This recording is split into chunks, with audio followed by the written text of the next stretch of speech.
Fatima, hello, great to see you again. You're looking very fresh from your time on the West Coast, and so I'm happy we're able to reconvene once more. So just to recap, we spent the last, more than a couple of weeks talking about the end of suffering, ways in which we can find bliss in everyday life. And I'm sure anyone who's staying current with us and watching is this year in particular, there's a lot of chaos, a lot of violence, a lot of wars, a lot of shifts politically. And so it's a little bit added or something additional to the everyday stresses of life where a lot of people are feeling uncertain, anxious. And so I was just hoping that perhaps today, in kind of a recap and also a shift for future discussions, if you could just comment on what we're experiencing right now in the world. Yeah, Ivy, thank you for having me. I love having those discussions as usual. To start with the chaos, I think every individual is experiencing some type of problem, some type of a chaos in their life. And whatever you see at the collective is just an image of what's going on into the individual because we tend to make the collective. So Mm. but it's not something you worry about. Every time there is a chaos, it means there is an order is going to come out of it. So if I speak about my personal life, everyone lives his light side and the shadow side or the dark side. And if something comes to surface, it's like you need to deal with that fear, whatever is causing it. As you have to remember, the chaos is always caused by fear. Because Mm. in this life, we are here to make choices, and we only grow from choices. So when you come up across a road and you make choices, either you go, A or B. Any choice you make, you have to be careful because these choices can lead you to a road that later on affects you and affect those around you. So we must have made wrong choices before, and that's are leading to this chaos. And I feel like just to see it now, it is good. It's basically is going to help us to change. But to change, there must be some laws. And one thing is to change, you need to bring to surface the old you and see what you need to change. You cannot go to the new you until the old you surface to you like this is not working. You see what I mean? Absolutely. So and then I feel like the first point is you need to let go of your old self, and you can only let go of it if it comes to surface. The other thing is we've been living as robots and we were not making conscious choices. Mm. And when you live with the program that was done upon you by the others, so if they were making bad choices for the collective, good choices for themselves, I don't know. But I know for my own self, I can speak for myself, anything that I made just because this is how the culture is, or this is how I was programmed as a child, ended up to be a suffering for me. But when I became like aware of my choices, and then, you just feel, okay, this is all the possibilities that I have in front of me. I'm going to choose this way, but you're aware why you're doing it.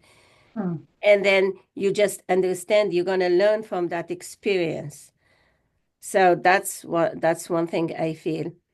What's also coming to my mind as when we are making choices, we need to examine not to be selfish, because like you need to make choices that can help you grow, but also it does not harm those around you, so that we all grow together. So it's basically the chaos is coming to people to let go of the selfishness and work together as a collective.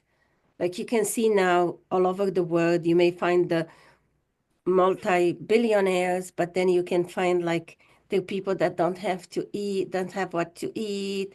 Some communities are throwing food, some communities don't have what to eat. So this is not healthy. Mm. And same with families. within the same family, you can find like this.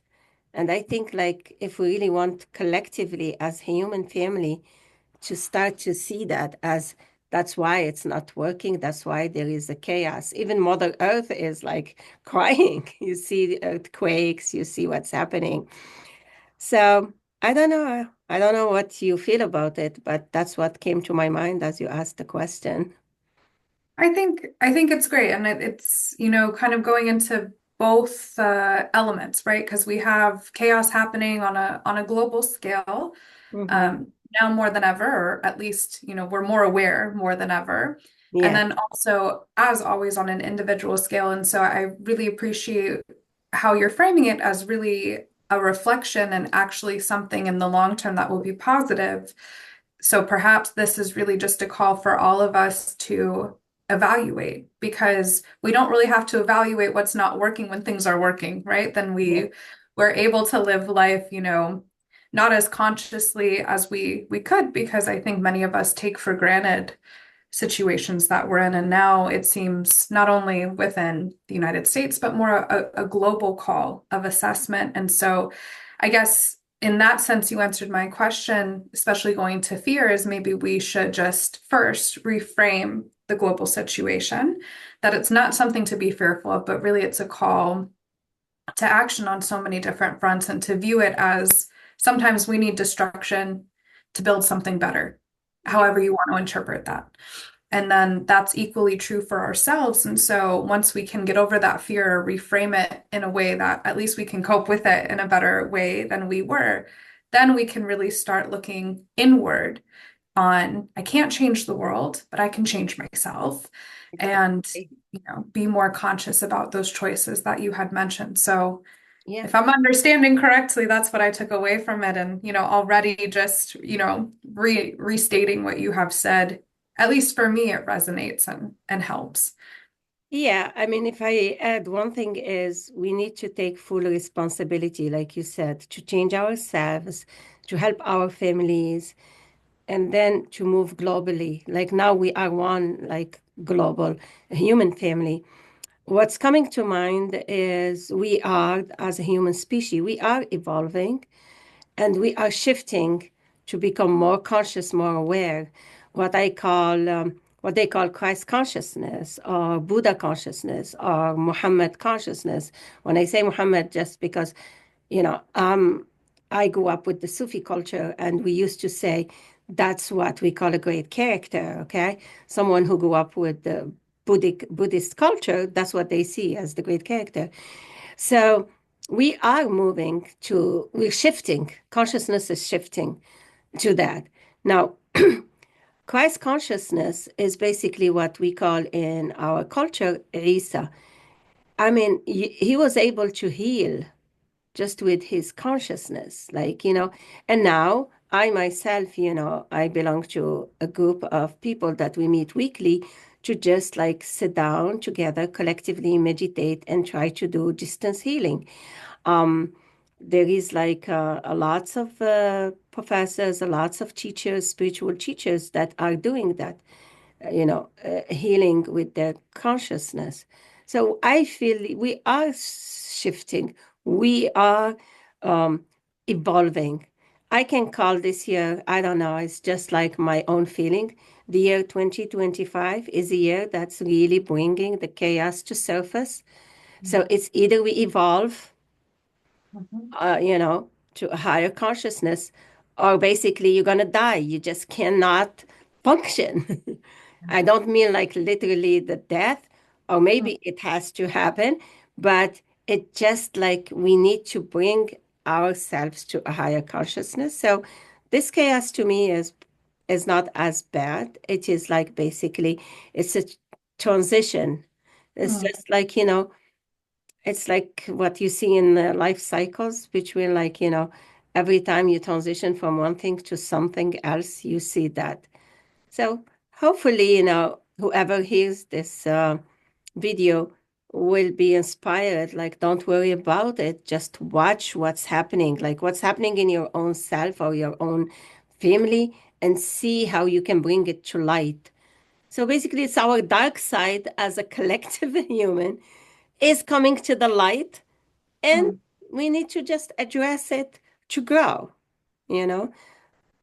Absolutely. And I think it's great. I'm glad you added that last point about this, consciousness evolution, because as much as we do see chaos happening around us, it's very difficult to ignore.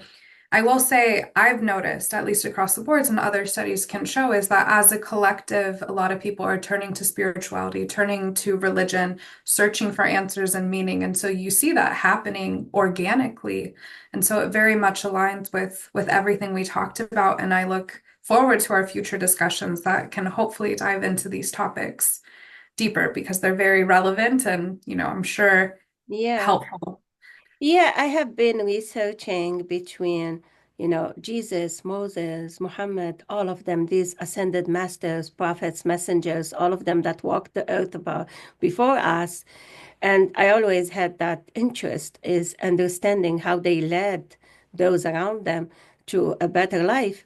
And I can't wait, when you're done with your commitment this month, as well as myself, we can do a few videos about how did Jesus do it, how did Muhammad do it, we can bring them to surface so that people can learn from those great ascended masters. No, I think that's great, and I look forward to it. And so, until then, you have a lovely month hiatus. I will do the same, work hard, and I look forward to reconvening and for our future discussions. And we both work hard and wise That's choices. all. Perfect. See you then. See you then. Okay, bye.